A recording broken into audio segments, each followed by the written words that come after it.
Bank of Maharashtra E banking और महामोबाइल app की सहायता से हम किस तरह से फंड ट्रांसफ़र कर सकते हैं वो मैं आपको पहले सिखा चुका हूँ। बट कभी आपको मैनुअली ब्रांच जाकर किसी बेनिफिशियरी के खाते में फंड ट्रांसफ़र करवाना हो तो उसके लिए आपको NEFT RTGS फॉर्म भरकर देना होता है। NEFT या RTGS फॉर्म किस तरह से भरा जाता है, यानी कि उसमें किस तरह से डिटेल्स फिलअप की जाती है, वही मैं आपको इस वीडियो में बताऊंगा। यहाँ एक बात का ध्यान रखिए कि जिस तरह से हम बैंक ऑफ महाराष्ट्र के NEFT RTGS फॉर्म को फिलअप कर रहे हैं, उसी तरह आप किसी भी अन्य बैंक के NEFT RTGS फॉर्म को फिलअप कर सकते हैं, क्योंकि सभी तरह के फॉर्म में आपको सेम डिटेल्स देनी होती है और उन्हें फिलअप करने का तरीका भी एक जैसा ही होता है। अब NEFT RTGS फॉर्म या तो आप ब्रांच में जाकर प्राप्त कर सकते हैं या फिर बैंक ऑफ महाराष्ट्र की ही वेबसाइट से डायरेक्ट डाउनलोड कर सकते हैं। यहाँ मैंने पहले से ही बैंक ऑफ महाराष्ट्र की वेबसाइट ओपन की हुई है। अब यहाँ इस सर्च बॉक्स में टाइप करें RTGS फॉर्म और कीबोर्ड में एंटर की प्रेस करें। देखिए यहाँ डाउनलोड लिंक आ गई है, इस पर क्लिक करें। अब यहाँ आपको अलग अलग तरह के फॉर्म डाउनलोड करने की लिंक मिलेगी, जैसे कि यहाँ इस प्लस के निशान पर क्लिक करने पर डिपॉजिट अकाउंट ओपनिंग से रिलेटेड फॉर्म आपको मिल जाएंगे। फिलहाल हमें RTGS फॉर्म चाहिए तो उसके लिए अदर फॉर्म्स में जाएंगे और यहाँ नीचे की तरफ आपको RTGS फॉर्म मिलेगा, इस पर क्लिक करें।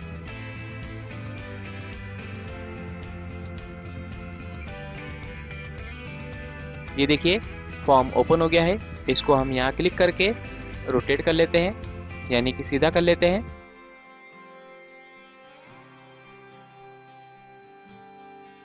अब इस फॉर्म को डाउनलोड करने के लिए यहाँ क्लिक करें।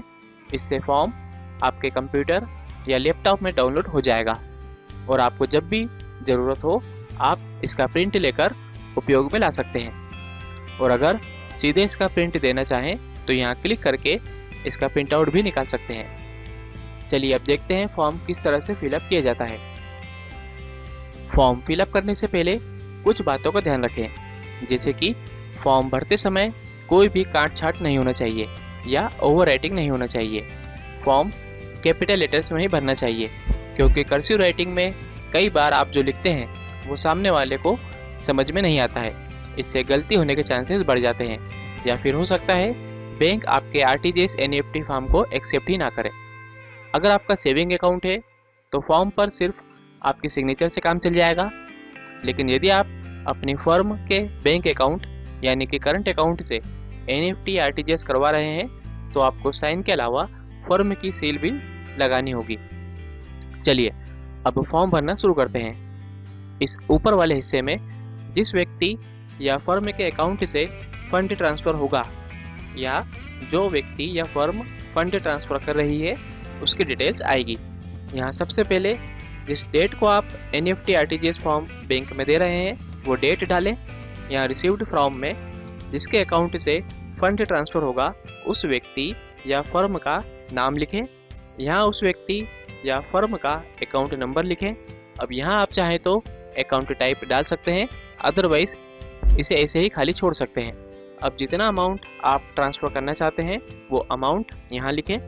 यहाँ आपको चार्जेस डालने की ज़रूरत नहीं है। NEFT RTGS के जो भी चार्जेस होंगे वो आपके खाते से सीधे कट जाते हैं।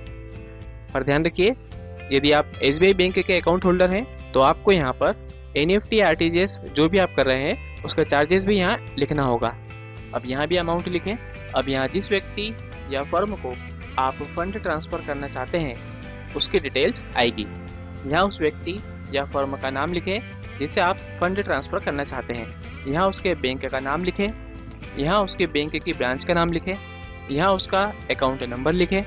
यहाँ उस बेनिफिशियरी के बैंक का IFS कोड लिखें और यहाँ जिस सिटी में उसकी बैंक है उस सिटी का नाम लिखें। अब यहाँ जिस व्यक्ति के अकाउंट से फंड ट्रांसफ़र होगा उस व्यक्ति को साइन करना होगा, या जिस फर्म के लिए आप NEFT RTGS करवा रहे हैं उसके अथॉराइज्ड सिग्नेटरी के साइन और उस फर्म की सील लगानी होगी। ये हमने एक साइड भर दिया है। अब दूसरे पेज पर यहाँ डेट लिखें और यहाँ अमाउंट लिखें। यहाँ वर्ड्स में अमाउंट लिखें और यहाँ जिस बेनिफिशियरी को आप फंड ट्रांसफ़र करना चाहते हैं उसकी डिटेल्स दोबारा से फिलअप कर दें और यहाँ नीचे सिग्नेचर करें।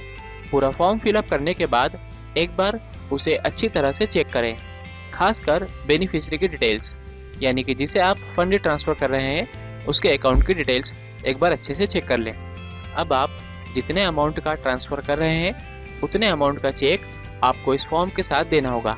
और यदि फॉर्म में आपने बैंक चार्जेस भी ऐड किए हैं तो आपको फंड ट्रांसफ़र का अमाउंट प्लस बैंक चार्जेस का अमाउंट ऐड करके चेक में लिखना होगा, मतलब टोटल अमाउंट का चेक बनेगा। चेक पर भी आपको सेम डेट लिखनी होगी। और यदि आप एनईएफटी कर रहे हैं तो यूवर सेल्फ फॉर एनईएफटी के नाम से चेक बनाएं, और अगर आप आरटीजीएस कर रहे हैं तो यूवर सेल्फ फॉर आरटीजीएस के नाम से चेक बनाएं। ये सब कर लेने के बाद अपनी ब्रांच में जाकर फॉर्म सबमिट कर दें। तो इस तरह से आप ब्रांच जाकर एनईएफटी आरटीजीएस करवा सकते हैं। अगर ये वीडियो आपको पसंद आई हो तो इसे लाइक और शेयर जरूर करें, और साथ ही नए वीडियोस की जानकारी प्राप्त करने के लिए हमारे चैनल को सब्सक्राइब करके बेल आइकॉन पर क्लिक करना ना भूलें। Thank you.